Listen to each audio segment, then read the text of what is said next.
আল্লাহর হাবিব সাল্লাল্লাহু আলাইহি সাল্লামের উপরে এই কোরআন নাজিল হয়েছে রমাদানুল মুবারকে। এই কোরআন এমন একটা কোরআন, যেই কোরআন যখন আমার রাসূল তেলাওয়াত শুরু করলেন, কাফেররা বললেন কোরআনটা নবীর বানানো। নাউজুবিল্লাহ বলেন। আপনারা জবান খুলে বলেন, কোরআন কি বানানো নাকি আল্লাহর কালাম? কোরআনে সুস্পষ্ট আল্লাহ বলেছেন, ইন্না নাহনু নাযালনা যিকরা ওয়া ইন্না লাহু লাহাফিজুন। আল্লাহ রাব্বুল আলামিন বলেছেন, নিশ্চয়ই আমি কোরআনকে নাজিল করেছি, এই কোরআনকে হেফাজতের দায়িত্ব আমি আল্লাহ কাউকে দেই নাই। আপনারা জবান খুলে বলুন, কোরআন হেফাজতের মালিক কে? এরপর কাফেররা বলে উঠল, এই কোরআনটা নবীর বানানো, অথচ কোরআনের মাঝে কোনো সন্দেহ নাই, এই কোরআন আমার নবী যখন তেলাওয়াত করেছেন তখন অসংখ্য কাফেররা কোরআন মেনে নিতে পারে নাই। কিন্তু আল্লাহ রাব্বুল আলামিন কোরআনকে হেফাজত করবেন। আল্লাহ তো কোরআনে বলে দিয়েছেন, এই গ্রন্থটা ওই গ্রন্থ যেই গ্রন্থের মাঝে যাররা পরিমাণ কোনো সন্দেহ নাই। এই কোরআনটা হলো মুত্তাকিনদের জন্য পথ প্রদর্শনকারী। এরপর আল্লাহর হাবিব যখন এই কোরআন তেলাওয়াত করছেন, ইন দি মিন টাইমে কাফেররা উপেনে গোপনে প্রত্যক্ষ পরোক্ষভাবে আমার নবীর বিরুদ্ধাচরণ শুরু করে দিল। একবার চিন্তা করলো আমার নবীজির সঙ্গে সম্পর্ক ছিন্ন করবে, এত তারা পারে নাই। আবার চিন্তা করলো নবীকে আক্রমণ করবে, এত পারে নাই। আবার চিন্তা করলো হাটে ঘাটে বাজারে সব কিছু নবীর জন্য বন্ধ করে দিবে, এরপর পারে নাই। আপনারা জবান খুলে বলে, রক্ষা করার মালিক কে? এরপর আমার আল্লাহ ডাইরেক্ট ওপেন চ্যালেঞ্জ করে দিলেন, ওয়া ইন কুনতুম ফি রাইবিম মিম্মা নাযালনা আলা আবদিনা ফাতু বিসূরাতিম মিন মিসলিহি ওয়াদউ শুহাদাআকুম মিন দুনিল্লাহি ইন কুনতুম সাদিকিন। তাদেরকে জানিয়ে দেওয়া হলো, তোমরা যদি কোরআন নিয়ে সন্দেহ করো, কোরআনের মতো সূরা বানিয়ে নিয়ে আসো। ইন্নালিল মুত্তাকিনা মাফাজা, নিশ্চয়ই মুত্তাকি যারা তারা বিজয়ী। জুড়ে বলেন না সুবহানাল্লাহ। এরাই সফল কাম, এরাই কল্যাণময়, এরাই সফল। এই মুত্তাকিনদেরকে পুরস্কার আল্লাহ পাক নিজের হাতে দিবেন এই রমজানুল মুবারকের রোজা, এমন বরকতময় ইবাদত। আল্লাহ রাব্বুল আলামিন বলেছেন, হ্যাঁ ঈমানদারগণ, তোমাদের উপরে রোজাকে ফরজ করা হয়েছে, যেমনই ভাবে রোজাকে ফরজ করা হয়েছিল তোমাদের পূর্ববর্তীগণের উপর। আমার নবী আরেকটি হাদিসের মধ্যে আমার নবী বলেছেন, দেখেন, ইবাদত করবেন শর্ত লাগবে ঈমান। ঈমান ছাড়া ইবাদতের কোনো লাভ নাই। এখানে আল্লাহ বলে, ইয়া আইয়ুহাল্লাযীনা আমানু, হে ঈমানদারগণ, তোমাদের উপরে রোজা ফরজ করা হয়েছে। আর ওই জায়গায় আমার নবী বলছেন, মান সামা রমাদানা ঈমানা ওয়া ইহতিসাবা গুফিরা লাহু মা তাকাদ্দামা মিন যামবিহি ওয়া মা তাআখার। আল্লাহর হাবিব সাল্লাল্লাহু আলাইহি ওয়াসাল্লামের নূরানি জবান মুবারকে আমার নবী বলেছেন, যেই ব্যক্তি ঈমানের সাথে, আল্লাহ বলছে রোজা ফরজ করা হয়েছে ঈমানদারের উপরে, আর এই দিক দিয়ে আমার নবী বলে, যেই ব্যক্তি ঈমানের সাথে সওয়াবের আশায় রমাদানুল মুবারকে রোজা রাখবে, আল্লাহ রাব্বুল আলামিন তার গুনাহগুলো ক্ষমা করে দিবেন। আর বড় করে বলেন আল্লাহু আকবার। এই জন্যই তো আমার নবী বলেছেন, আস-সাওমু জুন্নাতুন, রোজা হলো গাছের ঢাল স্বরূপ। যুদ্ধের ময়দানে কেউ যদি কাউকে ডাল দিয়ে তলোয়ার দিয়ে আঘাত করে, আর তার হাতের মধ্যে যদি একটা ডাল থাকে, ডাল দিয়ে যেমন করে তলোয়ারের আঘাতকে ফেরাইতে সক্ষম হয়, ঠিক এমন ভাবে কেউ যদি রমজান মাসে রোজা রাখে, ঠিক তার সামনে যখন গুনাহগুলো আসে, গাছের ডালের মতন রোজা গুনার সামনে দাঁড়ায়া যায়, তখন রোজাদারের সামনে গুনাহ আসলে তার মনের ভিতরে উকি দিয়ে উঠে, আনা সায়েম, আমি রোজাদার। আল্লাহু আকবার বলেন না। এই জন্যই তো আমার যুবক ভাইয়েরা, আল্লাহর হাবিব সাল্লাল্লাহু আলাইহি ওয়াসাল্লাম বলেন, সারাটা বছর রমজান, সারা বছর আল্লাহ রাব্বুল আলামিন জান্নাতটাকে সাজান। রমাদান মুবারকের প্রথম রাত যখন আসে তখন আরশে আজিমের নিচে কিছু গাছ আছে, গাছের পাতার মধ্যে একটা হাওয়া বইতে থাকে। ওই হাওয়া গিয়ে হুরুল ইন, ডাগর ডাগর চোখ বিশিষ্ট হুরদের গায়ের মধ্যে যখন সেই বাতাসটা লাগে তখন হুররা আমার আল্লাহর কাছে বলতে থাকে, আল্লাহ রমজান মাসের জন্য জান্নাতটাকে এমন করে সুসজ্জিত করা হয়েছে রোজাদারদের জন্য। আল্লাহ গো, ও আল্লাহ, দুনিয়ার জমিনে যারা রোজা রাখবে, যারা রমাদানুল মুবারকে ঈমানের সাথে রোজা রাখবে, ওই পুরুষগুলা যারা দুনিয়ার জমিনে রোজা রাখবে, আল্লাহ এই রোজাদারকে তুমি নিজের হাতে পুরস্কার দিবা। আল্লাহ তোমার কাছে ফরিয়াদ করি, ওই দুনিয়ার জমিনের পুরুষগুলাকে আমরা জান্নাতের হুরের জন্য স্বামী হিসেবে নির্বাচন করে দাও। আরো বড় করে বলেন আল্লাহু আকবার। এরপরে কেন কেন কারণ কি? কারণ হলো ওই রোজাদারের চোখ দেখে আমাদের মনকে ঠান্ডা করব, আর রোজাদাররা আমাদেরকে দেখে তাদের প্রাণটাকে ঠান্ডা করবে। এই জন্য যুবক, 8টা দিন চলে গিয়েছে, জানি না শুধুমাত্র সেহরি খাইলেন, ইফতার করলেন, এরই নাম রোজা নয়। জবানের হেফাজত লাগবে, হাতের হেফাজত লাগবে, চোখের হেফাজত লাগবে, আর আল্লাহর বিধান মানতে হবে, অশ্লীল বাক্য ছাড়তে হবে। এর নাম হলো রোজা। তাই তো আল্লাহর হাবিব সাল্লাল্লাহু আলাইহি ওয়াসাল্লাম বলেছেন, যেই ব্যক্তি সেহরি খেলো আর ইফতার করলো কিন্তু আল্লাহর বিধান মানলো না, সীমা লঙ্ঘন করলো, তার উপবাস থাকার মাঝে কোনো লাভ নাই। চিৎকার মেরে কি আল্লাহু আকবার বলা যাবে না? কোনো লাভ নাই। এই জন্য রোজা বড় নিয়ামতের চাঁদ। এই রমাদানুল মুবারক আল্লাহ রাব্বুল আলামিন কোরআন নাযিল করেছেন। আল্লাহ রাব্বুল আলামিন কোরআনুল কারীমের মধ্যে বলেছেন, শাহরু রমাদানাল্লাযী উনজিলা ফীহিল কুরআন।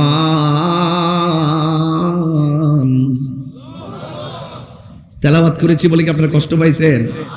একটু বড় করে কি আল্লাহকে ডাক দেওয়া যাবে না? এটা কোরআন নাজিলের মাস তো ভাই। এখানে অনেক খতম হচ্ছে না আজকে 5 দিন ধরে, অনেক খতম চলতেছে না। আজকে দেখলাম অনেক লোক ইফতার করলো একসাথে।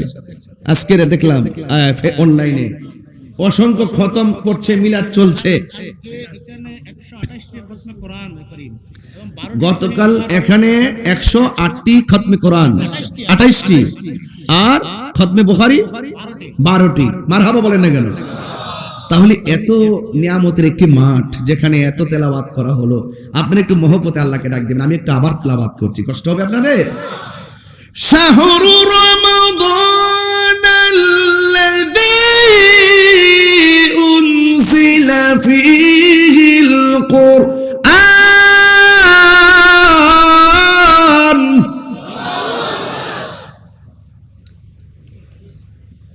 এই রমাদানুল মুবারক কোরআন নাযিলের মাস।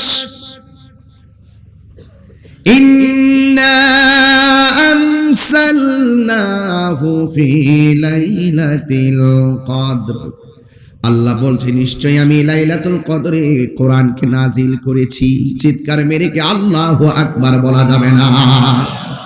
আপনি তো চমকে উঠবেন, কোরআন কত পাওয়ারফুল। হৃদয়ে নাড়া দিয়ে উঠবে। আপনি জানেন যে আল্লাহর হাবিব জাবালে নূরে উঠেছিলেন। জাবালে নূর 2100 ফিট উপরে। এখন তো সিঁড়ি করা হয়েছে, হজে গেলে খুব সহজে উঠে যায়। তারপর উঠতে গেলে আমার মতন, আমি এত দৌড়াই না বেটা, আমি এত দৌড়তে পারি, পরিশ্রম করতে পারি, কিন্তু ওই জায়গায় উঠতে গিয়ে বাংলাদেশ টাইম রাত্র 2:30টার সময় উঠতে গিয়ে আমার টাইম লাগছে 2.5 ঘন্টা। 2 বোতল পানি শেষ হয়েছে। কতবার যে রেস্ট নিলাম, এত উপরে উঠলাম, এত উপরে উঠলাম। আম্মুকে বললাম আপনি নিচে থাকেন, আমরা উপরে যাই। অর্ধেক যাওয়ার পরে দেখলাম আম্মা পিছনে দাঁড়ায় রয়েছে। জিজ্ঞেস করলাম, আম্মা আপনি উঠলেন কেন? মুরব্বী মানুষ। আমি উঠছি কেন? আমার নিচে বসাই দিয়ে যাইতেছ, এখন তো সিঁড়ি দিয়ে তোমরা উঠতেছ। আল্লাহর হাবিব যখন উঠেছিলেন তখন তো সিঁড়ি ছিল না।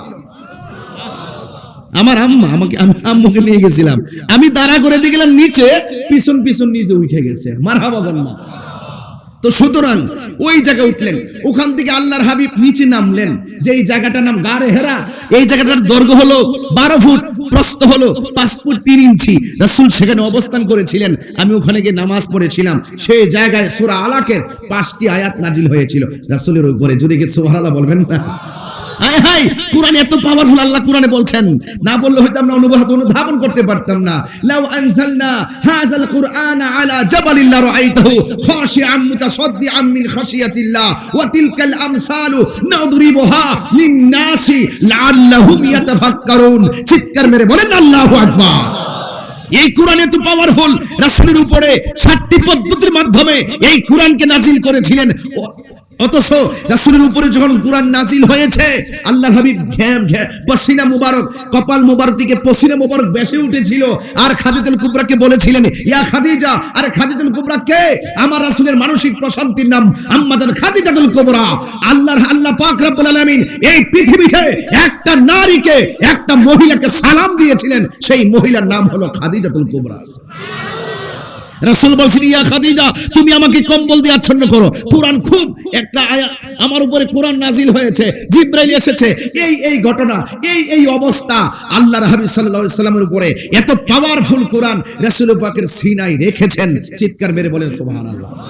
পাহাড় পর্যন্ত থরথর করে কাঁপতো আল্লাহর ভয়ে। এটা ধারণ করা সম্ভব না। আল্লাহর হাবিবের উপরে সুদীর্ঘ এত অবস্থার প্রেক্ষাপটে এই কোরআন নাজিল হয়েছেন। এই রমাদানুল মুবারক কোরআন নাজিলের মাস, বলেন না সুবহানাল্লাহ। আল্লাহর হাবিব সাল্লাল্লাহু আলাইহি ওয়াসাল্লাম বলেছেন যে এই ব্যক্তি রমজান মাসে কোরআন তেলাওয়াত করবে, হাসরের ময়দান যেদিন কায়েম হবে, মানুষ যেদিন নিজের ঘামে নিজেরা সাঁতার কাটবে, সকল মানুষ যেদিন নাফসি নাফসি বলে কাঁদবে, রাসূল বলেন ওই কঠিন মুসিবতে কোনো বান্দা যদি আটকে যায়, কেউ যদি আটকে যায়, এই কোরআনটা দাঁড়িয়ে যাবে। আল্লাহকে বলবে, আল্লাহ তুমি তোমার এই বান্দা রমজান মাসে কোরআন তেলাওয়াত করেছিল, আমি কোরআন তেলাওয়াতকারীর জন্য সুপারিশ করতেছি, আল্লাহ আপনি কবুল করেন। আল্লাহর হাবিব বলেন সেই দিন কোরআনের সুপারিশে আল্লাহ পাক তেলাওয়াতকারীকে জান্নাত দিয়ে দিবেন। রোজাও দাঁড়ায় যাবে। আপনি যে রোজা রাখতেছেন, এই রোজাও হাসরের মাঠে আপনার জন্য সুপারিশ করবে। সুতরাং এই রমাদানুল মুবারক পেয়েছি বড় অসংখ্য নিয়ামতের সমারোহে, রহমত মাগফিরাত আর নাজাতের সমারোহে আমাদের ঘরে উকি দিয়েছে পবিত্র রমাদানুল মুবারকের চাঁদ। এই রমজানকে সুন্দর করে যারা বরণ করতে পারবে, পালন করতে পারবে, ইখলাসের সাথে এই রমজানকে যারা বুকে লালন করতে পারবে, তাদের জীবনটা ধন্য হয়ে যাবে। চিৎকার মেরে বলেন সুবহানাল্লাহ। আল্লাহর হাবিব সাল্লাল্লাহু আলাইহি সাল্লামের উপরে এই কোরআন নাজিল হয়েছে রমাদানুল মুবারকে। এই কোরআন এমন একটা কোরআন, যেই কোরআন যখন আমার রাসূল তেলাওয়াত শুরু করলেন, কাফেররা বললেন কোরআনটা নবীর বানানো। নাউজুবিল্লাহ বলেন। আপনারা জবান খুলে বলেন, কোরআন কি বানানো নাকি আল্লাহর কালাম? কোরআনে সুস্পষ্ট আল্লাহ বলেছেন, ইন্না নাহনু নাযালনা যিকরা ওয়া ইন্না লাহু লাহাফিজুন। আল্লাহ রাব্বুল আলামিন বলেছেন, নিশ্চয়ই আমি কোরআনকে নাজিল করেছি, এই কোরআনকে হেফাজতের দায়িত্ব আমি আল্লাহ কাউকে দেই নাই। আপনারা জবান খুলে বলুন, কোরআন হেফাজতের মালিক কে? এরপর কাফেররা বলে উঠল, এই কোরআনটা নবীর বানানো, অথচ কোরআনের মাঝে কোনো সন্দেহ নাই, এই কোরআন আমার নবী যখন তেলাওয়াত করেছেন তখন অসংখ্য কাফেররা কোরআন মেনে নিতে পারে নাই। কিন্তু আল্লাহ রাব্বুল আলামিন কোরআনকে হেফাজত করবেন। আল্লাহ তো কোরআনে বলে দিয়েছেন, এই গ্রন্থটা ওই গ্রন্থ যেই গ্রন্থের মাঝে যাররা পরিমাণ কোনো সন্দেহ নাই। এই কোরআনটা হলো মুত্তাকিনদের জন্য পথ প্রদর্শনকারী। এরপর আল্লাহর হাবিব যখন এই কোরআন তেলাওয়াত করছেন, ইন দি মিন টাইমে কাফেররা উপেনে গোপনে প্রত্যক্ষ পরোক্ষভাবে আমার নবীর বিরুদ্ধাচরণ শুরু করে দিল। একবার চিন্তা করলো আমার নবীজির সঙ্গে সম্পর্ক ছিন্ন করবে, এত তারা পারে নাই। আবার চিন্তা করলো নবীকে আক্রমণ করবে, এত পারে নাই। আবার চিন্তা করলো হাটে ঘাটে বাজারে সবকিছু নবীর জন্য বন্ধ করে দিবে, এরপর পারে নাই। আপনারা জবান খুলে বলে রক্ষা করার মালিক কে? এরপর আমার আল্লাহ ডাইরেক্ট ওপেন চ্যালেঞ্জ করে দিলেন, ওয়া ইন কুনতুম ফি রাইবিম মিম্মা নাসালনা আলা আবদিনা ফাতু বিসূরাতিন মিন মিসলিহি ওয়াদউ শুহাদাআকুম মিন দুনিল্লাহি ইন কুনতুম সাদিকিন। তাদেরকে জানিয়ে দেওয়া হলো তোমরা যদি কোরআন নিয়ে সন্দেহ করো, কোরআনের মতো সূরা বানিয়ে নিয়ে আসো।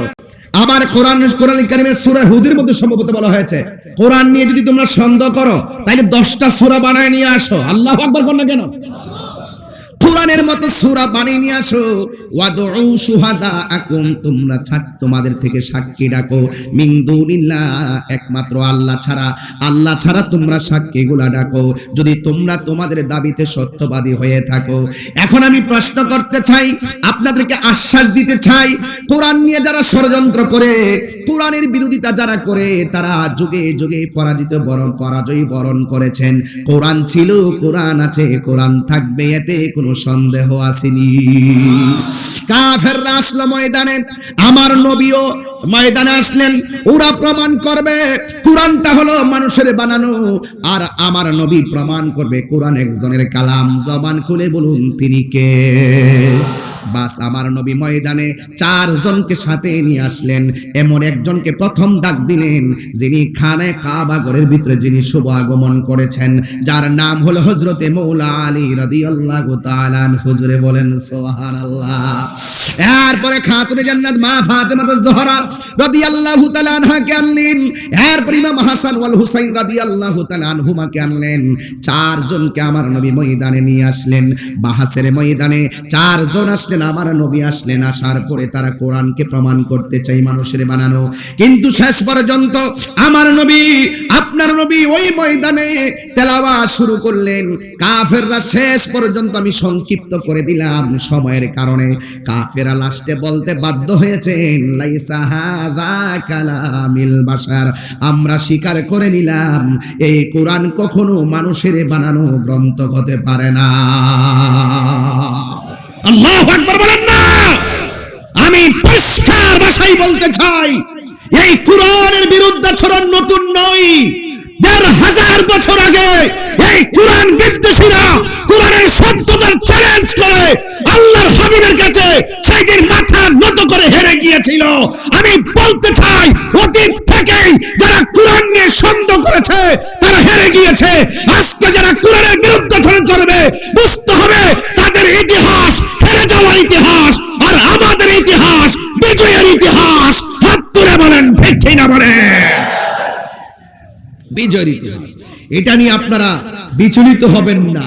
হক পথে থাকলে বাধা বিপত্তি আসবেই, বিজয় দান করবেন একজন। জবান খুলে বলেন তিনি কে? আরো বড় করে বলেন না তিনি কে? এই জন্য আপনারা বিভ্রান্ত হবেন না। যে যাই বলুক না কেন, আপনার টার্গেট ঠিক রাখেন।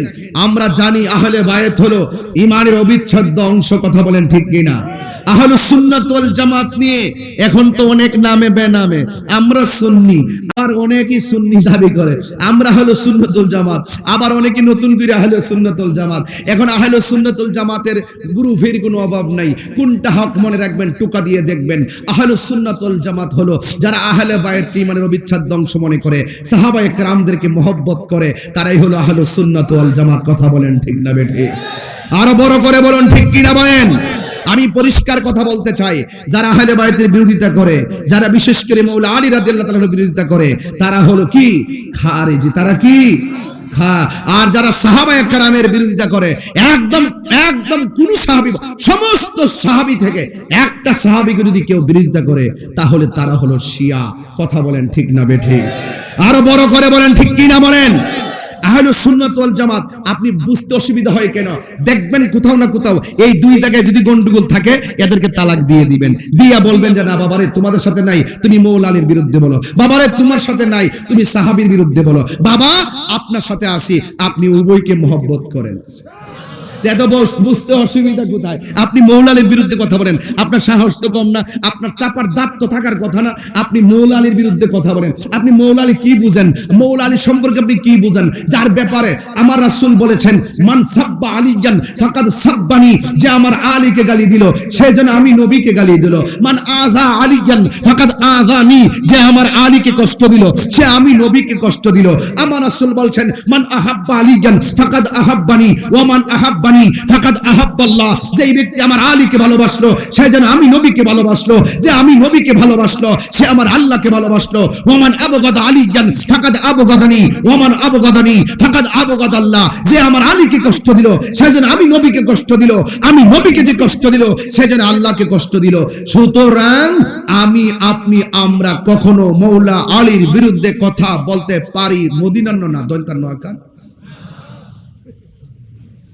মূর্ধন্য না, দন্তান্ন আকার না। কি কথা ঠিক আছে আমার? মূর্ধন্য না, দন্তান্ন আকার না। মৌলা আলীর বিরুদ্ধে কথা বলা যাবে? কেউ আবার ফাঁকি দিবে মূর্ধন্য লাগাইয়া, বোঝেন না ভিতরে গন্ডগোল।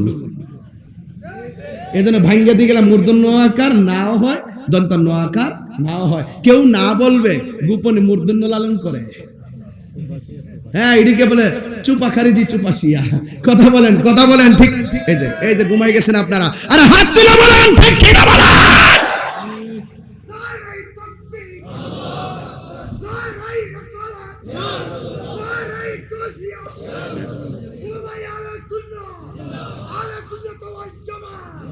মাশাআল্লাহ, বয়স হলে কি হবে, গায়ের জোরের চাইতে ইমানের জোর অনেক বেশি। মারহাবা জোরে বলেন না, আরো জোরে বলেন না মারহাবা। তুমি জীবন তুমি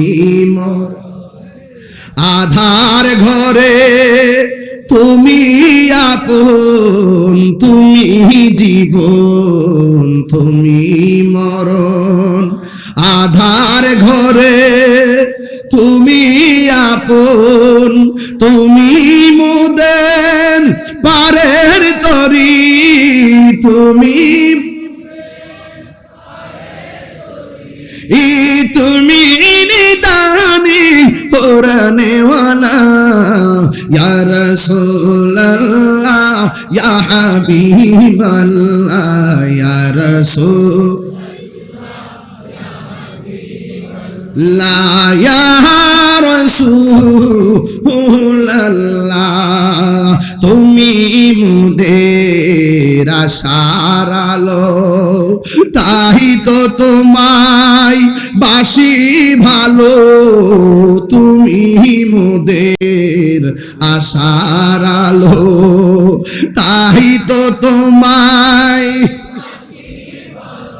ও হৃদয় নামের ফুলদানিতে, হৃদয়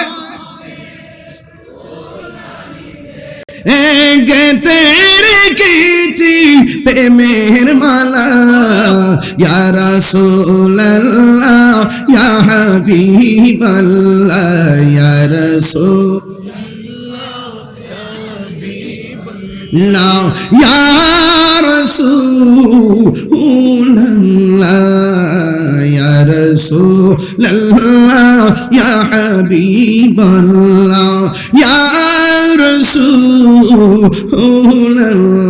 একটু আবার বলেন, তুমি মোদের আশার, তাই তো তোমায় ও তুমি মোদের আশার আলো, তাই তো তোমায় ও হৃদয় নামের ফুলদানিতে, হৃদয় গেথে রেখেছি প্রেমের মালা, ইয়া রাসূলুল্লাহ ইয়া রাসূলুল্লাহ ইয়া হাবিবাল্লাহ, ইয়া রাসূলুল্লাহ ইয়া রাসূলুল্লাহ ইয়া হাবিবাল্লাহ, ইয়া রাসূলুল্লাহ। জোরে জোরে বলেন আল্লাহু আকবার। তাইলে আহলে বাইতকে মহব্বতের দরকার আছে না নাই?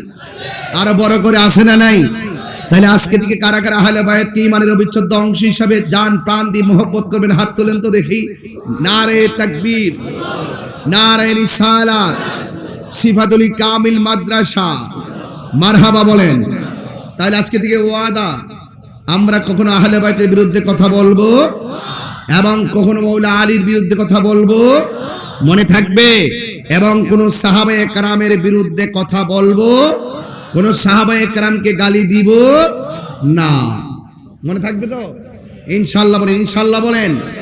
কারণ কেন দিবেন না? এই জন্য দিবেন না, একদিন আমাদেরকে পৃথিবী ছেড়ে চলে যেতে হবে। জবানটা খুলে বলুন, আসল ঘরের নাম কি বিল্ডিং না কবর?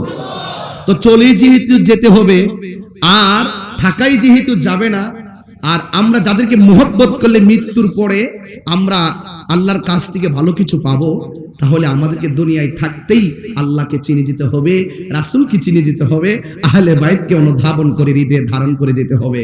কথা বলেন ঠিক না বেঠিক? আরো বড় করে বলেন ঠিক কি না বলেন? বাবা মাওলানা আলী রাদিয়াল্লাহু তাআলার ব্যাপারে রাসূল বলছেন, আনা মাদিনাতুল ইলমি ওয়া আলীউন বাবুহা, আমি নবী হলাম ইলমের শহর, আমার আলী হলো সেই শহরের দরজা। রাসূল যখন কোন সময় যখন একটু মন খারাপ করে বসে থাকতেন, রাসূলের অভিমানটা কেউ ভাঙাতে পারতেন না। যিনি ভাঙাতেন তিনি হলো হযরতে মওলা আলী। রাসূল বলছেন, যার দিকে তাকানো হলো ইবাদত, তিনি হলো মওলা আলী। জোরে বলেন না সুবহানাল্লাহ।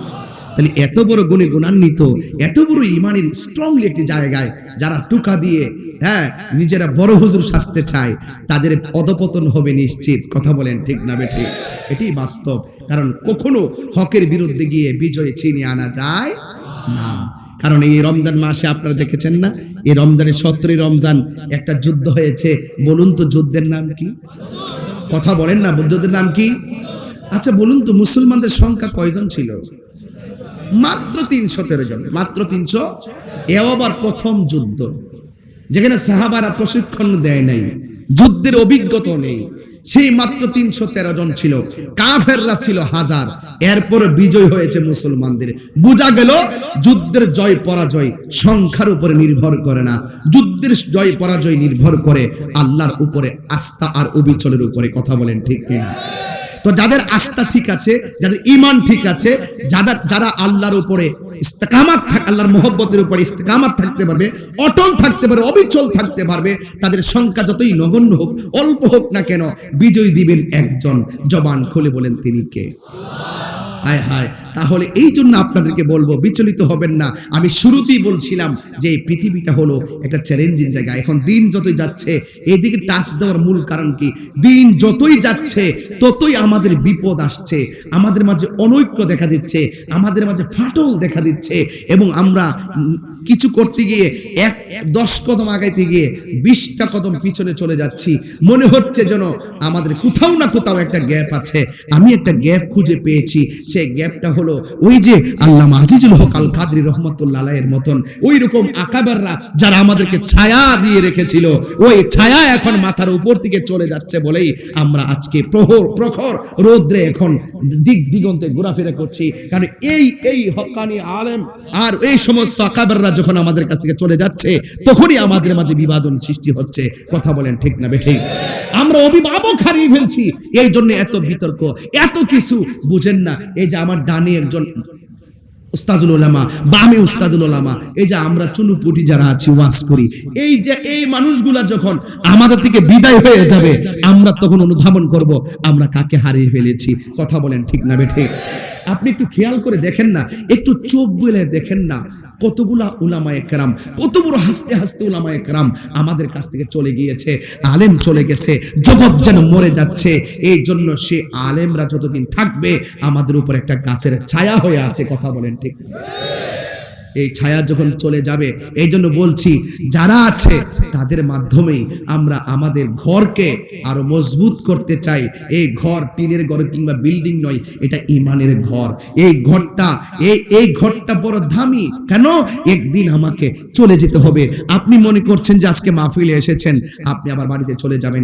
মনে রাখবেন আপনাকে আজরাইল দৌড়াচ্ছে, আপনাকে দৌড়াচ্ছে, সমন জারি হচ্ছে আপনার বিরুদ্ধে। কেমনে?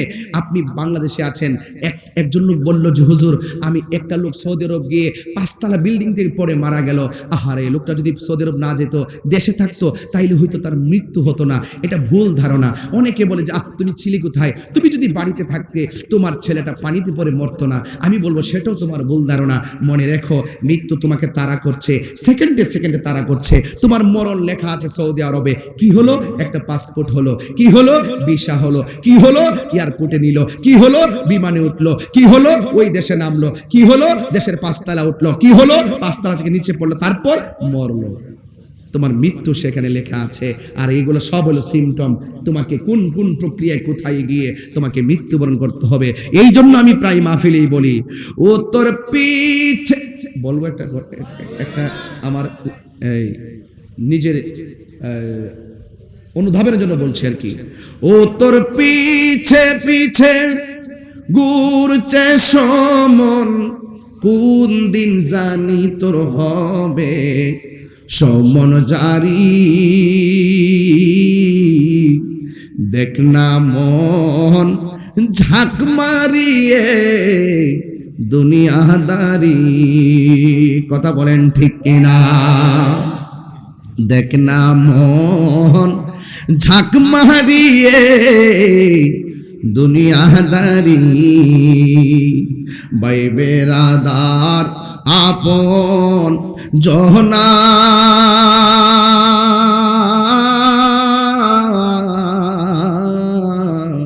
সঙ্গে তোমার কেউ যাবে না। ভাই বেরাদার আপন জহনা,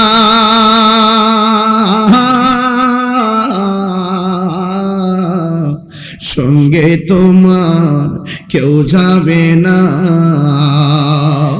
ও তুমি আইছো একা যাইবা একা, আইছো একা সঙ্গে তোমার কেউ যাবে না। দেখ না মন ঝাঁক মারিয়ে দুনিয়াদারি। ও তোর পিছে পিছে ঘুরছে সমন, পিছে পিছে ঘুরছে সমন, কোন দিন জানি তোর হবে সমন জারি। দেখ না মন ঝাঁক মারিয়ে দুনিয়াদারি। দেখ না মন ঝাঁক মারিয়ে দুনিয়াদারি। জোরে জোরে কি আল্লাহ আকবার বলা যাবে না? এই জন্য যুবক কেন বলছি, মাটির উপরে থেকেই আহলে বাইতকে চিনতে হবে, মাটির উপরে থেকেই সাহাবায়ে কেরামকে মহব্বত করতে হবে, মাটির উপরে থেকে আল্লাহর বিধান মানতে হবে, মাটির উপরে থেকেই কোরআনকে হৃদয়ে ধারণ করা লাগবে, মাটির উপরে থেকে আমার নবীকে জানের চাইতে বেশি ভালোবাসা লাগবে, মাটির উপরে থাকতেই মা বাবার মহব্বতের মালা গলায় পড়তে হবে, আউলিয়া কেরামের সোহবতে যেতে হবে। মাটির উপরে থেকে যদি আপনি কবরে চলে যান, সেখানে গিয়ে কোনো কিছু করার সুযোগ পাবেন না। কারণ মাটির উপরে যদি আপনি আল্লাহওয়ালা হন, নবীওয়ালা হন, কবরে গেলে জান্নাতের গালিচা পাবেন। আর মাটির উপরে থেকে যদি হারাম খান, আর যদি আপনি আল্লাহর বিধানের লঙ্ঘন করেন, কবরে যাওয়ার পরে আপনার জন্য কঠিন শাস্তির ব্যবস্থা রেখেছেন একজন। জবানটা খুলে বলুন তিনি কে? যুবকের দল, আল্লাহ রাব্বুল আলামিন হলো তিনি, যিনি আমার শুরুর মালিক, আমার শেষের মালিক। এই জন্যই তো আল্লাহ রাব্বুল আলামিন বলেছেন, ইন্নাহু হুয়া ইউবদিউ ওয়া ইউঈদ। জবান খুলে বলুন আমার শুরুর মালিক কে, আমার শেষের মালিক কে? এই জন্য যুবক, যেহেতু আমার শুরুর মালিক আল্লাহ, শেষের মালিকও আল্লাহ, যেহেতু আল্লাহ আমাদেরকে বানিয়েছেন, এই জন্য আল্লাহর বিধানগুলো সবসময় মানার প্রয়োজন আছে না না? আমার যুবক ভাইয়েরা, এই দরবার শরীফ হক দরবার, ঈমান আকীদায় পরিস্ফুটিত একটি দরবার, যেখান থেকে আলেম পয়দা হয়, যেখান থেকে আলেম বানানো হয়। এই জন্য আমার যুবক পায়ে হাত রেখে বলি, এই রমজান মাস আপনাকে হয়তো হাসাবে, আবার আরেকজনকে রমজান মাসটা কাঁদাবে। যদি সব মহব্বত একত্র রাইখা ইবাদত করতে পারেন, মনে রাখবেন ইবাদত কবুল হওয়ার পূর্ব শর্ত হলো আমার নবীর মহব্বত। কথা বলেন ঠিক কিনা? এই জন্য রমাদানুল মুবারকে যদি আপনি রোজা রাখার মতো রাখতে পারেন, আল্লাহ রাব্বুল আলামিন আপনাকে দিদার দিবেন। এক সাহাবী আমার নবীরে প্রশ্ন করছেন, ইয়া রাসূলুল্লাহ, ইয়া হাবিবাল্লাহ, আপনি আমাকে বলে দিন কোন আমল করলে আমি ডাইরেক্ট জান্নাতে যেতে পারবো। আল্লাহর হাবিব বলেন, হে সাহাবী, তুমি আমাকে বলেছো কোন আমল করলে তুমি জান্নাতে যেতে পারবা। তুমি রমাদানুল মুবারকে রোজা রাখো, এই রমজান মাসে রোজা রাখলে তুমি জান্নাতে যেতে পারবে। কারণ জান্নাতের মধ্যে অনেক দরজা আছে, এর মধ্যে একটা দরজা হলো রাইয়ান। সব মানুষের জন্য হাসরের জান্নাতে এক জান্নাত খোলা হবে, কিন্তু রাইয়ান নামক দরজাটা খুলে ফেলা হবে। মানুষ লাইন ধরে ধরে ওই জান্নাতে ঢুকবে। শেষ মানুষটা যখন ওই দরজা দিয়ে ঢুকবে, জান্নাতটার দরজাটারে তালা লাগিয়ে দেওয়া হবে। আল্লাহর হাবিব বলেন, ওই রাইয়ান নামক দরজা দিয়া অন্য কেউ ঢুকবে না, একমাত্র রোজাদাররাই ওই গেট দিয়া ভিতরে ঢুকবে। জোরে জোরে কি আল্লাহু আকবার বলা যাবে না? এই জন্য আমার যুবক ভাইরা, আহলে বায়তের মুহাব্বতের কথা বললাম, সাহাবায়ে কেরামের মুহাব্বতের কথা বললাম, এখন রমজানে আবার ফিরে আসলাম। কারণ এমনও হতে পারে আমার ডানি একজন মুহাক্কিক আলেম বসা, উস্তাদুল উলামা বসা, বামে একজন বসা, এখানে অনেক দরবারে পীর মাশায়েখ বসা, স্টেজে প্রায় 50-60 জন আলেম বসা। আমার গতকাল আমার সাথে আমার এই ভাই ওয়াজ করেছেন, আমার কোথায় না হালি শহরে। এই যে আমাদের সহযোদ্ধারা, আমরা যে ওয়াজ করি, এখানে অনেকে ওয়াজ করতে এসেছেন, অনেকে দরবারে হাজিরা দিতে এসেছেন। এই মানুষগুলোর ভিতরে কে আগে চলে যায় আমরা বলতে পারি না। আজকে যদি জানতাম এই হাজার মানুষের সামনে সিফাতুল কামিল মাদ্রাসার হাজার মানুষের মধ্য থেকে কার সিরিয়ালটা আগে আমরা জানি না।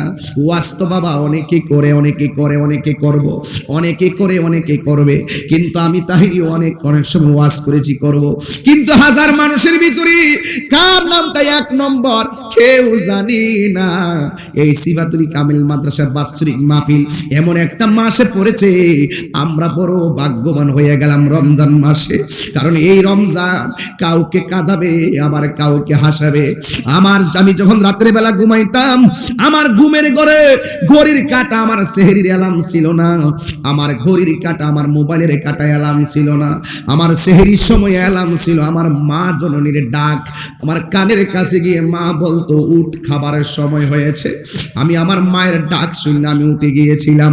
ও যুবক, আমার বাবাকে নিয়ে আমি ইফতার করতাম, আমার বাবাকে নিয়ে আমি সেহরি খাইতাম।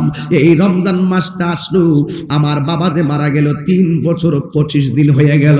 3 বছর 25 দিন ধরে আমার আব্বার সঙ্গে আমি ইফতার করতে পারি না। আমাদের হুজুর কেবলা এই দরবারে আল্লামা আজিজুল হক আল কাদরি রহমাতুল্লাহ আলাইহি দুনিয়া থেকে পর্দার আড়াল হলেন। যত বছর হয়ে গিয়েছে, কিন্তু ওনার আওলাদরা শাহজাদারা ওই বাবার স্মৃতিগুলা শুধুমাত্র দেখে দেখে আজ অনুধাবন করতেছে। আমার বাবা এটা রেখে গেছে, আমাদের জন্য কত কল্যাণ হয়েছে। আমার বাবা এটা করে গিয়েছে, আমাদের জন্য অনেক কল্যাণ হয়েছে। আমার বাবা হুজুর এটা করে গিয়েছে, সুন্নতের জন্য কত মঙ্গল হয়েছে। এখন হারে হারে আমরা টের পাইতেছি। কথা বলেন না বাবা, ঠিক কিনা?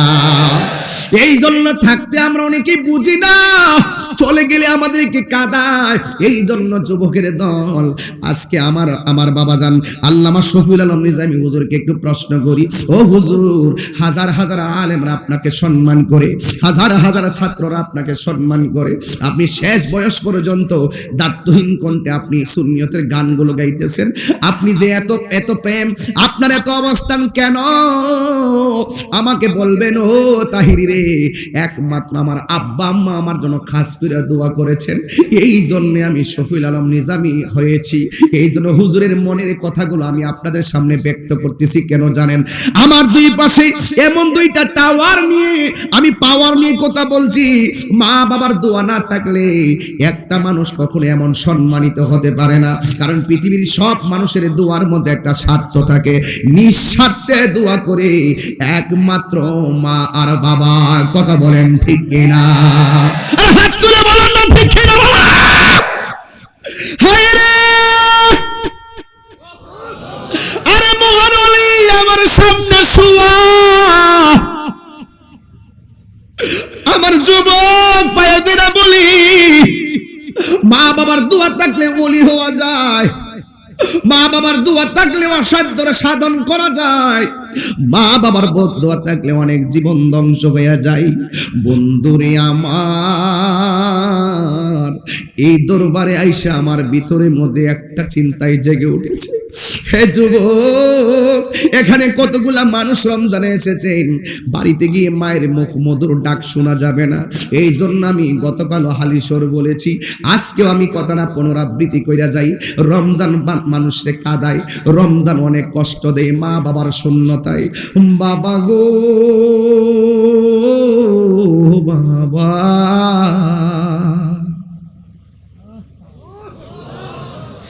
বাবা গো বাবা, বাবা গো বাবা, বাবা গো বাবা,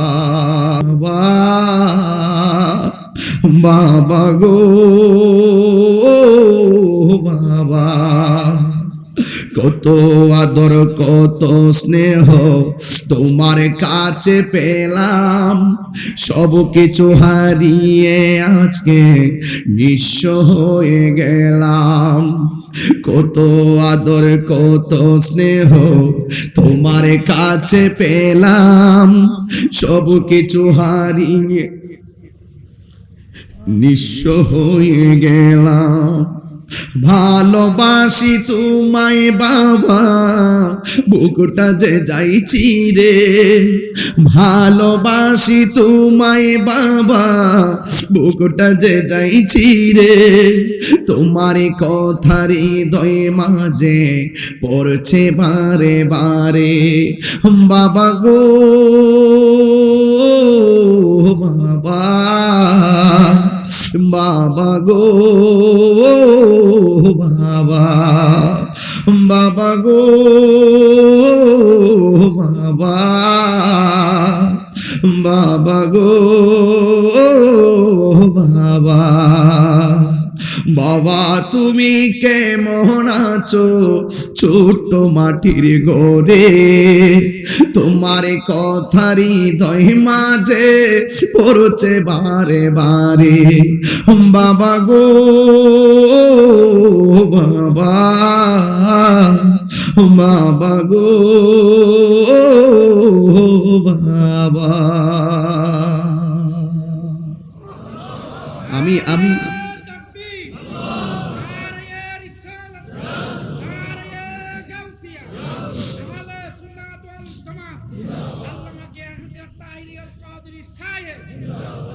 প্রত্যেকটা চেহারা মলিন হয়ে গেছে, বাবা বুঝে হারিয়ে গেছে, তাই না? আর বাবা ফিরে আসবে না। আমি যখন অফিসে ছিলাম, আমার হুজুর একটা তথ্য দিলেন আমার কাছে, আমি প্রাউড ফিল করতেছি। হুজুর একটা তথ্য শুনে আমি একটু হুজুর বলে ফেলি, বিয়াদবি মাফ করবেন, একটু বলে ফেলি সবাইকে।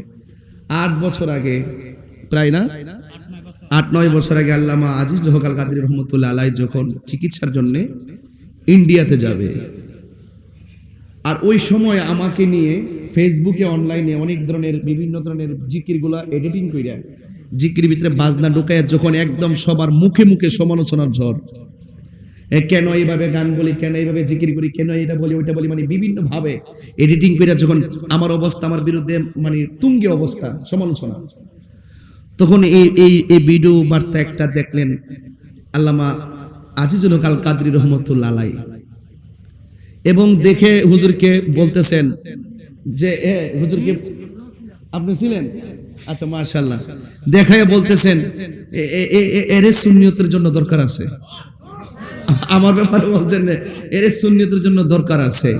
তা আমার হুজুর যখন এই কথাটা অফিসে বললেন, আমি তখন আমার মনটা করে শতভাগ ভেঙ্গে পড়ে গেছে।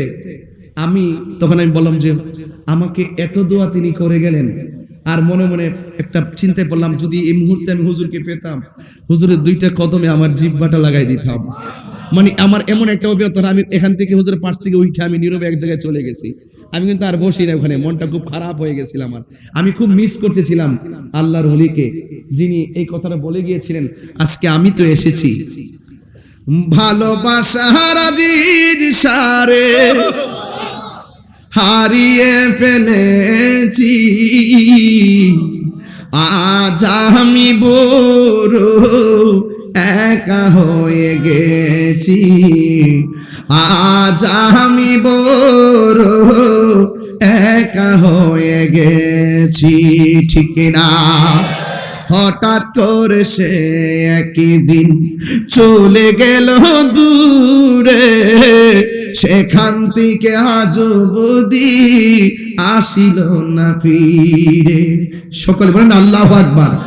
নাম শুনে যারে আমি বেসেছি গো ভালো, সে আমারে একা করে কোথায় চলে গেল। আজিজুল হক সার প্রেমের মালা গলেতে পড়েছি, আজিজুল হক সার প্রেমের মালা গলেতে পড়েছি, আজ আমি বড় একা হয়ে গেছি, আজ আমি বড় একা হয়ে গেছি। ভালোবাসার আজিজুল হক সারে হারিয়ে ফেলেছি, আজ আমি বড় একা হয়ে গেছি, আজ আমি বড় একা হয়ে গেছি।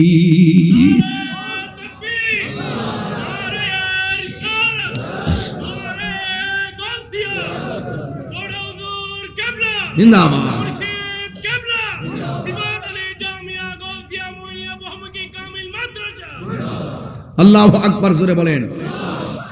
আমি আল্লাহর ওলির কদমে হাজারো ভক্তি এবং সালাম রাখলাম, এবং এই দরবার থেকে দরবারের সকল উলামায়ে কেরাম, মাদ্রাসার সকল উলামায়ে কেরামদের কাছে আমি খুব দোয়া চেয়ে গেলাম।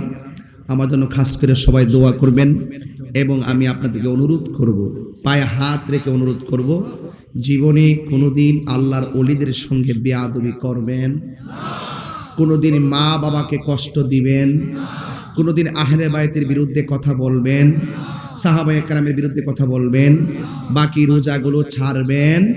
মনে থাকবে, আমি কিন্তু অল্প সময়ে চেষ্টা করেছি আপনাকে এক একটা ঘাট বোঝাই দেওয়ার জন্য, ছোট ছোট করে, কারণ সময় যেহেতু অল্প সময়ে কিছু কিছু কথা বললাম। সেই কথাগুলো যদি একটা শুধু কথা বলতাম, একটা বিষয়ের উপর কথা বললেও ঘন্টা দিয়ে কথা বলা যায়। আমি অল্প অল্প করে টুকা দিয়ে প্রয়োজনীয় কথাগুলো বলেছি। আমার জন্য খাস করে দোয়া করবেন। তবে দুইটা জায়গায় এখন বর্তমান যে প্রেক্ষাপট, একটু সময় বাড়তেছে, অসুবিধা নেই না। আমার একটা জায়গায় কথা বলতে হইতেছে বর্তমানে। হুজুরকে একটু বলে যাই, আপনি তো অনেক ভিডিও বানাইছেন হযরত আমিরে মুয়াবিয়া রাদিয়াল্লাহু তাআলার ব্যাপারে, তো আপনি খুব সুন্দর ভিডিও বানাইছেন, হুজুরও বানাইছেন, এবং আমাদের ব্রাহ্মণবাড়িয়াতে এটার খুব উপদ্রব, এটা খুব বেড়ে গেছিল। হ্যাঁ, আল্লাহর রহমতে আপনাদের দোয়া এবং আপনাদের সে দালিলিক জবাবের কাছে তারা ইনশাআল্লাহ হেরে যাচ্ছে। মারহাবা বলেন না কেন? দালিলিক জবাবের কাছে। আর সবসময় তো তারা পরাজিত দল, কথা বলেন ঠিক না বেঠিক? এই শিয়ারা মূলত পরাজিত দল। তো যাই হোক, একটা জায়গায় আপনাকে এক হতে হবে, শিয়াবাদের সঙ্গে কোনো আপোষ করা যাবে মনে রাখবেন। ওই হুজুর একটা কথা বলছিল, হুজুরের ঘরে একটা কথা বলছিল, আমি কিন্তু যারাই কথা বলে সবগুলো মনে রাখার চেষ্টা করি। হুজুর একটা কথা বলছিল যে আমাদের দেশের মধ্যে যারা কওমি তবলিগ করে তারা খুব বিপদে আছে আহলে হাদিসের কারণে, কথা বলেন ঠিক না বেটি? এবং আমাদের সুন্নিরা খুব বিপদ আছে শিয়াবাদের কারণে, কথা বলেন ঠিক কিনা বলেন? এই শিয়ারা সুন্নি সাইজা শিয়াবাদ প্রচার করে, কথা বলেন ঠিক না বেটি? এই জন্য শিয়াবাদ সুন্নি, আমি বুঝাতে পারতেছি?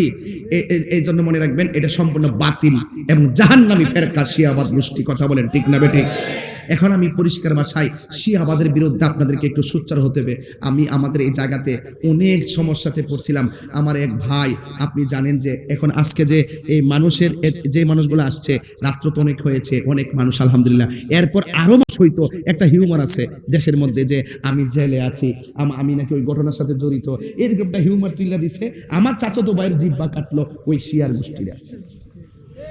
আমার চাচাতো ভাই সাহাবীর পক্ষে কথা বলছিলেন, এরপরে ওই সাহাবী বিদ্বেষীরা যারা সবসময় সাহাবীর বিরুদ্ধে বক্তব্য দিত, তারাই আমার ভাইয়ের জিহ্বা কাটলো। আমি মামলা করলাম, আমি আন্দোলন করলাম, আমি আমার ভাইকে নিয়ে আমি চিন্তিত শঙ্কিত, আর আমার উপর একটা হিউমার চালাইলো আমি নাকি ঘটনার সাথে জড়িত। এই শিয়াবাদরা এত ডেঞ্জারাস, এত ডেঞ্জারাস, আপনার উপরে আপনাকে দোষী বানায় দেওয়ার চেষ্টা করবে। সত্য ঘটনাকে আড়াল করতে গিয়ে তারা 50টা মিথ্যা আশ্রয় নিবে। শিয়াবাদরা এমন জঘন্য একটা ফেরকা, কথা বলেন ঠিক না বেঠিক? আমি এই চট্টগ্রাম আপনাদেরকে বলবো, আপনারা জায়গায় জায়গায় তবে আমি শুনেন, আমি কিন্তু জানি অনেক দরবার, অনেক আলেমরা কিন্তু হযরত আমিরে মুয়াবিয়া রাদিয়াল্লাহু আনহুর বিরুদ্ধে, আমি কিন্তু সবার বিরুদ্ধে কিন্তু এখন কথা বলতেছি না, কথা বলতেছি। আমার ব্রাহ্মণবাড়িয়াতে যারা জঘন্যভাবে শিয়াবাদকে প্রমোট করার জন্য নারে তাকবীর, হুজুর এসে বসছে, হুজুর আসেন, না আসেন, ও আচ্ছা ঠিক আছে। আমাকে অত্যন্ত আদর করেন আল্লামা হাসান রাজা আল কাদরি হুজুর, তিনি আসছেন। সবাই বলে নারে তাকবীর, নারে রিসালাত, আহলুস সুন্নাত ওয়াল জামাত। যাক হুজুরে এখনই মাইক ধরবেন ইনশাআল্লাহ। তবে আমি একটা কথা বলে যাই, কয়েকটা জায়গায় আমাদেরকে এক হইতে হইব। আমাদের এলাকায় অনেক দরবারই বলে, যারা বলে আমি ওই দরবারকে বলবো, আমি ধরার আগে আপনারা সোজা হয়ে যান, আমি ধরার আগে আপনারা সোজা হয়ে যান। আর আপনারা যদি আমার নাম ধরে কিছু কন, আমি আন্দোলন করতেছি আর একটা এজেন্ডা নিয়ে, ঠিক আছে? হায়াতীদের বিরুদ্ধে। আমাদের এলাকায় এটার উদ্রব বেশি, ঠিক আছে? সাইফুর রহমান নিজামী সাহেবের ছেলে এই শিয়াবাদ আমিরে মুয়াবিয়ার বিরুদ্ধে আচরণ করে আমাদের গ্রামের ভিতরে একদম স্ট্রংলি পাড়ায় এগুলা বীজ ঢুকাই দিছে। আমি সেখানে কাজ করতেছি এবং আমি দেখেছি তারা যেহেতু আমাদেরকে বলছে আমরা সুন্নি না, আমরা বলে খারিজি, যখন আমাদেরকে আঙ্গুল দিয়ে কথা বলছে, আমরা যারা সুন্নি আলেমরা আমরা খারিজি সব, আমরা সুন্নি না, তখন আমরা কথা বলা প্রয়োজন মনে করছি এবং স্ট্রংলি প্রতিবাদ করেছি এবং প্রতিবাদের তুপে এখন তার আত্মগোপনের পথে আছে, ইনশাআল্লাহ পলাইতেই বাধ্য হবে। কিন্তু আমি দেখেছি আরো অনেক সুন্নি আলেম, সুন্নি দরবার তাদের ফাঁদে পা দিয়ে রাখছে। আমি কি বুঝাতে পারতেছি? তারা যেন ভুলো তারা যে সিস্টেম আমাদেরকে বলছে, তারা যেন আমাদেরকে না বলে। আমরা তাদেরকে উপেনে গোপনে বুঝাইতে চেষ্টা করতেছি, সোজা হয়ে যান, আমরা কিছু কমো না। যদি আমাদেরকে আঙ্গুল দিয়ে কিছু বলেন তাইলে কিন্তু আবার একটু বেজাল আছে, আমরা কিন্তু সবান্ধবে সেটার প্রতিবাদ করব, কথা বলেন ঠিক না বেটি? একজনের গবেষণায় ত্রুটি হতে পারে, গবেষণায় ত্রুটি হলে আমাদের মুহাক্কিক আলেমরা যারা আছেন তারা বুঝিয়ে দিবেন, কথা বলেন ঠিক কিনা বলেন? আমি কি বোঝাতে পেরেছি? চট্টগ্রামের মানুষ আপনারা একটু অ্যালার্ট থাকবেন। হযরত আমিরে মুয়াবিয়া রাদিয়াল্লাহু আনহু একজন সাহাবী ছিলেন, এটাই আহলুস সুন্নাত ওয়াল জামাতের আকীদা। সাহাবায়ে কেরামের মাঝে যে যুদ্ধ বিগ্রহ হয়েছে এগুলা ইজতিহাদি খাতা, এগুলা বড় হুজুর লিখে গেছে আলহামদুলিল্লাহ, ফতোয়া আজিজ শরীফে আছে আলহামদুলিল্লাহ। তবে সাহাবায়ে কেরামদের মধ্যে যে যুদ্ধ বিগ্রহ হয়েছে সেটা আমরা তাদের কোনো ভুল ধরতে যাব, এগুলা মীমাংসিত বিষয়। ইমামগণ, মাযহাবের ইমামগণ, তরিকতের ইমামগণ এগুলোর সমাধান দিয়ে গেছেন এবং সাহাবী জেনেই আমাদের ইমাম বুখারী রাহমাতুল্লাহ আলাইহি ওনার বুখারী শরীফের মধ্যে পর্যন্ত হাদিসগুলো এনেছেন। তো সাহাবায়ে কেরামের মধ্যে যে যুদ্ধ বিগ্রহ হয়েছে এটার ভুল আমরা ধরার মতো এখতিয়ার নাই, কথা বলেন ঠিক কিনা বলেন? আমি কি বুঝাতে পেরেছি? এখন ইতিহাসের কিতাব টাইম না আপনারা ওই শিয়াবাদের চক্রান্তে ফাঁদে পা দিয়া এই বিষ বাষ্প ছড়াতে চেষ্টা করবেন, আমরা কিন্তু এগুলা মেনে নিব না। এজন্য আমি জানি আরো অনেক দরবার আছে যারা হযরত আমিরে মুয়াবিয়া রাদিয়াল্লাহু আনহু সাহাবী মানে না, আমরাও ধরতে পারতাম বৃহৎ স্বার্থে, এখন আমরা সাইলেন্ট আছি। আপনারা আস্তে আস্তে ঠিক হয়ে যান, আমাদের কোনো আপত্তি নাই, আমরা সকল সুন্নিদেরকে কলিজার টুকরা মনে করি, কথা বলেন ঠিক না? তবে যারা আমাদেরকে আঙ্গুল দিয়ে কথা বলবে, যারা আঙ্গুল দিবে আমাদের দিকে, আমরা কিন্তু কাউকে ছাড়বো না। হ্যাঁ, আপনি একটা আকীদা লালন করেন না, কিন্তু আমাদেরকে ব্যক্তিগত অ্যাটাক করলে আমরা কিন্তু ছাড়বো না। কথা বলেন ঠিক না বেঠিক?